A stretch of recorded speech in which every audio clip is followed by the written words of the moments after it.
जहां एनआईए की जांच में पता चला कि आईएसआई एजेंटों के निर्देशों पर काम करते हुए राशिद ने धोखाधड़ी से भारतीय सिम कार्ड इकट्ठे किए, पाकिस्तानी एजेंटों को भारतीय नंबर के साथ व्हाट्सएप अकाउंट खोलने में मदद की। वहीं अब इस मामले में यूपी पुलिस ने तगड़ा एक्शन लिया है। तो आखिर क्या है पूरा मामला? आज आपको इसी मामले के बारे में हमारी स्पेशल स्टोरी में हर एक चीज बताएंगे। साथ ही बताएंगे ऐसे ही कुछ और मामलों के बारे में। तो बिना देरी किए चलिए शुरुआत करते हैं। नमस्कार, आप देख रहे हैं कैपिटल टीवी की स्पेशल स्टोरी और मैं हूं आपके साथ राजप्रीत कौर। पाक के लिए करता था जासूसी, आईएसआई को भेजा था संवेदनशील वीडियो और फोटो। योगी सरकार ने लिया तगड़ा एक्शन। दरअसल लखनऊ की विशेष एनआईए अदालत ने मंगलवार को जासूसी केस में आरोपी मोहम्मद राशिद को दोषी ठहराया और जुर्माने के साथ कठोर कारावास की सजा सुनाई। राशिद पर पाकिस्तानी खुफिया एजेंसी आईएसआई के लिए काम करने और भारतीय प्रतिष्ठानों की संवेदनशील तस्वीरें और वीडियो भेजने का आरोप था। उस पर पाकिस्तानी रक्षा प्रतिष्ठान के लिए काम करने वाले एजेंटों को सशस्त्र बलों की आवाजाही के बारे में सूचना भेजने का भी आरोप था। बता दें कि वो उत्तर प्रदेश के वाराणसी का रहने वाला है। एनआईए की जांच के दौरान ये भी पाया गया कि आरोपी ने भारत में आतंकवादी कृत्यों को अंजाम देने के लिए पाकिस्तानी खुफिया एजेंसी आईएसआई के एजेंटों द्वारा रची गई साजिश में उनकी मदद की। जांच से पता चला कि मोहम्मद राशिद पाकिस्तानी रक्षा अधिकारियों और आईएसआई से जुड़े एजेंटों के साथ साथ पाकिस्तान में सरकारी कर्मचारियों के संपर्क में था और उन्हें व्हाट्सएप के माध्यम से संवेदनशील तस्वीरें और वीडियो भेज रहा था। वो सबूत मिटाने के लिए अपने मोबाइल फोन और व्हाट्सएप अकाउंट को बार बार रीसेट करता था। अपने कम्युनिकेशन लॉग और डिजिटल फुटप्रिंट को भी मिटा देता था।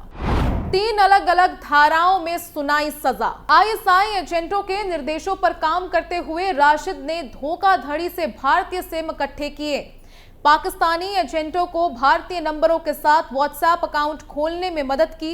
इसके लिए आईएसआई ने मोहम्मद राशिद को पैसे दिए। एनआईए स्पेशल कोर्ट ने अपने आदेश में मोहम्मद राशिद को आईपीसी की धारा 120B के तहत 3 साल सश्रम कारावास की सजा और 2000 रुपए का जुर्माना, आईपीसी की धारा 123 के तहत 5 साल की सजा और 2000 रुपए जुर्माना, यूएपीए की धारा 18 के तहत 6 साल सश्रम कारावास की सजा और 2000 रुपए जुर्माने की सजा सुनाई है।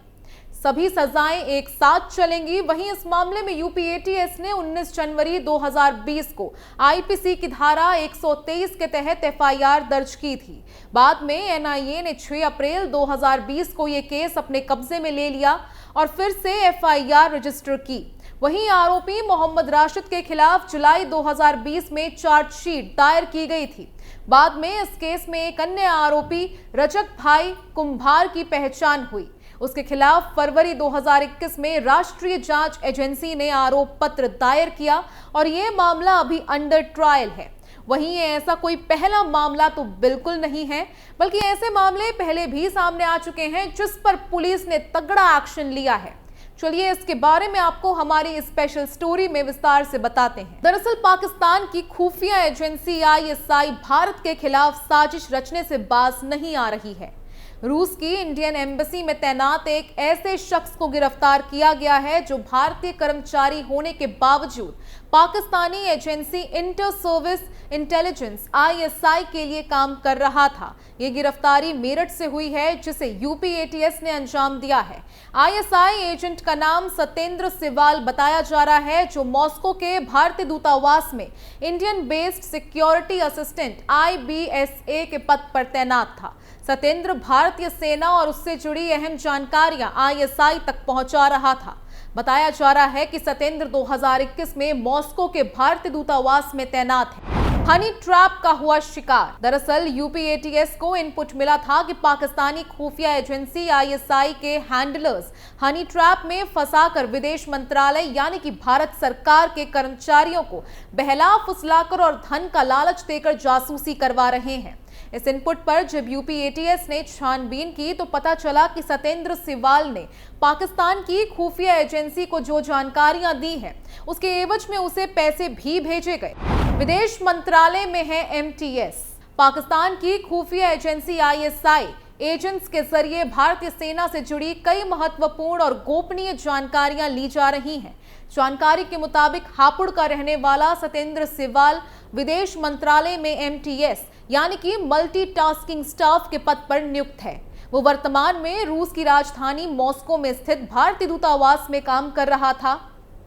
गिरफ्तारी के बाद सत्येंद्र के पास से 2 मोबाइल, आधार कार्ड और पैन कार्ड बरामद हुए हैं। इसके साथ ही आरोपी के पास से 600 रुपए भी बरामद किए गए हैं। पूछताछ में स्वीकारा अपराध। यूपी ATS के मुताबिक जानकारी मिलने के बाद जब उन्होंने सत्येंद्र सिवाल को हिरासत में लेकर पूछताछ की तो वो सवालों के जवाब नहीं दे पाया। जब उससे सख्ती से पूछताछ की गई तो उसने अपना अपराध स्वीकार कर लिया। उसने पुलिस को बताया कि वो पाकिस्तान की खुफिया एजेंसी को गोपनीय सूचनाएं भेज रहा था। हालांकि पुलिस ऐसे मामलों में तगड़ा एक्शन ले रही है और अपराधियों को उनके किए की सजा दे रही है, पर फिर भी ऐसे मामले सामने आ रहे हैं। तो चलिए आपको ऐसे ही एक और मामले के बारे में बताते हैं।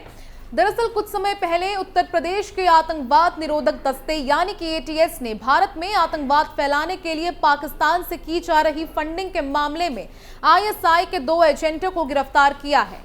इनके नाम रियाजुद्दीन और अमृतपाल सिंह उर्फ अमृत गिल है।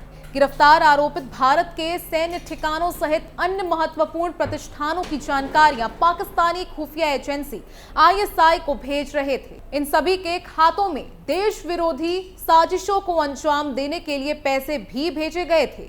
ATS ने 10 नवंबर 2023 को इसी साजिश के खिलाफ लखनऊ में FIR दर्ज करवाई थी।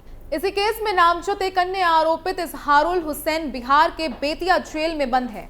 वहीं उत्तर प्रदेश पुलिस द्वारा 26 नवंबर को जारी प्रेस नोट के मुताबिक ATS को सूचना मिल रही थी कि कुछ लोगों को संदिग्ध स्रोतों से पैसे प्राप्त हो रहे हैं।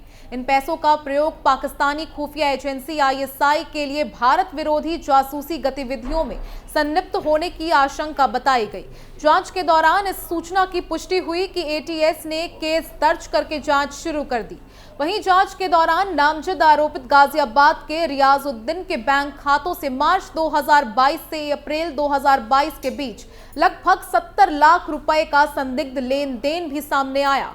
वहीं रियाजुद्दीन ने गाजियाबाद के कैनरा बैंक में जो खाता खुलवाया था उसमें बिहार के बेतिया के निवासी इजहारुल का मोबाइल नंबर दर्ज था। रियाजुद्दीन और इजहारुल की मुलाकात राजस्थान में हुई थी। यहाँ पर दोनों वेल्डिंग का कार्य करते थे। यहीं से दोनों पाकिस्तानी खुफिया एजेंसी ISI के एजेंटों के संपर्क में आ गए और दोनों मिलकर ISI के लिए काम कर रहे अन्य एजेंटों को पैसे भेजने लगे। ATS ने रियाजुद्दीन को पूछताछ के लिए लखनऊ मुख्यालय तलब किया था। वहीं पूछताछ में आरोपों की पुष्टि होने के बाद 26 नवंबर को ATS ने रियाजुद्दीन को गिरफ्तार कर लिया। वहीं रियाजुद्दीन के साथी इजहारुल हुसैन को 8 नवंबर को बिहार की बेतिया पुलिस ने शराब पीने के आरोप में गिरफ्तार किया था। उस पर बिहार शराबबंदी कानून के तहत FIR दर्ज है और फिलहाल वो जेल में है। ATS अब जेल में बंद इजहारुल को वारंट B के जरिए रिमांड पर लेने की तैयारी कर रही है। ATS का दावा है कि इससे इस नेटवर्क से जुड़े अन्य लोगों को भी चिन्हित करने में मदद मिलेगी। रियाजुद्दीन ने जिन लोगों को पैसे भेजे हैं उनके बारे में भी ATS बारीकी से जांच कर रही है। इसी क्रम में पंजाब के भटिंडा निवासी 25 वर्षीय अमृतपाल उर्फ अमृत गिल का नाम भी सामने आया है। बता दें कि अमृत गिल ऑटो चालक था, लेकिन उसके खाते में भी रियाजुद्दीन द्वारा पैसे भेजे गए थे। ATS का दावा है कि अमृत गिल ने इन पैसों की एवज में पाकिस्तानी खुफिया एजेंसी को भारतीय सेना के टैंकों आदि से जुड़ी जानकारियां भेजी थी। बता दें कि अमृत गिल को 23 नवंबर की रात भटिंडा के तलवंडी साबो क्षेत्र से पकड़ा गया। ऐसे मामलों में पुलिस बिल्कुल एक्टिव मोड में है और अपराधियों पर तगड़ा एक्शन लेने के साथ ही उन पर नकेल भी कस रही है। खैर, स्पेशल स्टोरी में आज के लिए बस इतना ही। बाकी तमाम खबरों के लिए देखते रहिए कैपिटल TV उत्तर प्रदेश और आप अपनी राय हमें कमेंट कर बताना ना भूलें। नमस्कार।